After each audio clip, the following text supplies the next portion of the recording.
কি মুখে হাসি দেখো, কাঁকড়া খাবে গো বাবা, কষা কষা করে রান্না করে দেবো, খাবে ঝাল ঝাল কষা কষা। ঠিক আছে, খাবে বলে দেখো রেডি। চলো চটপট করে রান্নাটা করে নিই। অনেকদিন পর,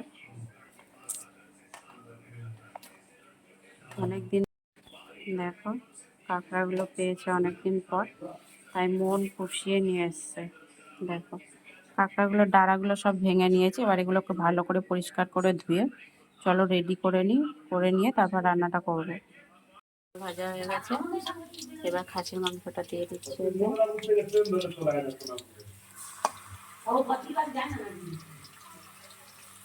খাসির মাংসতে পেঁয়াজ কুচি, আদা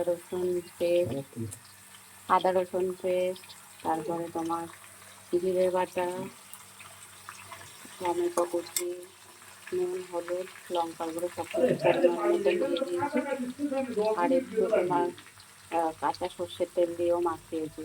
তো দেখো ভালো করে মাখানো হয়ে গেছে, এবারে কড়াতে দিয়ে দিলাম। এবার ভালো করে এটা কষিয়ে তো রান্না করবো, আর পুরো রান্নাটা তো তোমাদেরকে দেখাবোই বন্ধুরা।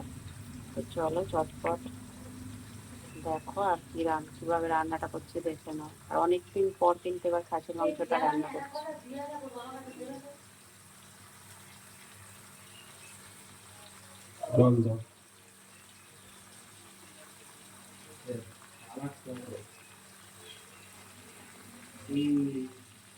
দেখো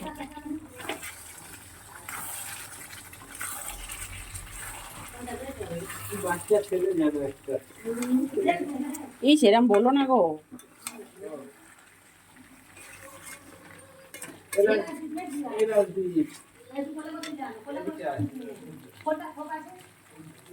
দেখো 5-7 মিনিট পরে দেখো ভালো করে কষিয়ে নিয়েছি। এখন তো আরো অনেক কষানো হবে, প্রায় 5-7 মিনিট আরো কষাবো। কষিয়ে তারপরে তো যা করার করবো, দেখবো। তোমরা পুরো ভিডিওটা দেখো বন্ধুরা।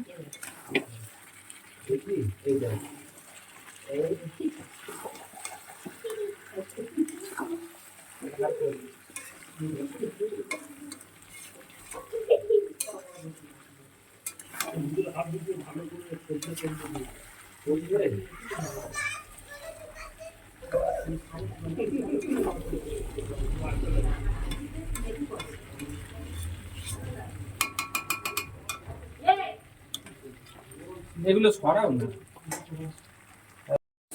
প্রেসার কুকারে মটনটা ভালো করে কষিয়ে দিয়ে দিয়েছি। আর এদিকে কড়াতে কাঁকড়া বসিয়ে দিয়েছি।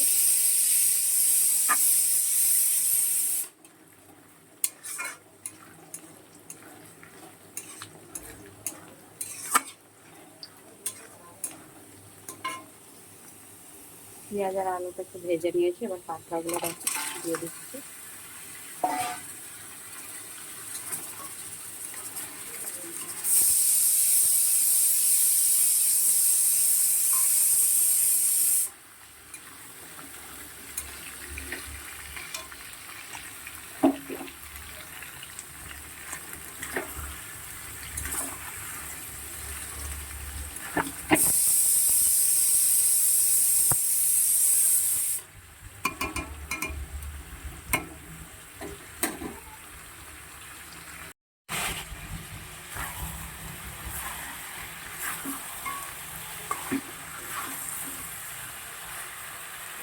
আলু, পেঁয়াজ আর কাঁকড়াটা খুব ভালো করে ভেজে নিয়ে এবার জিরে বাটা, আদা রসুন বাটা দিয়েছি, কাঁচা লঙ্কা কয়েকটা দিয়ে দিয়েছি, নুন পরিমাণ মতন দিয়ে দিয়েছি। দেখো মশলাটা প্রায় কষানো হয়ে গেছে।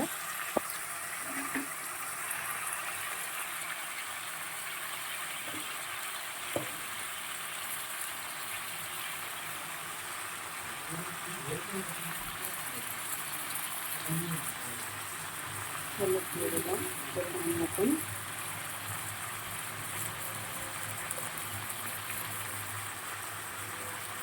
লঙ্কা দিলাম পরিমাণ মতন,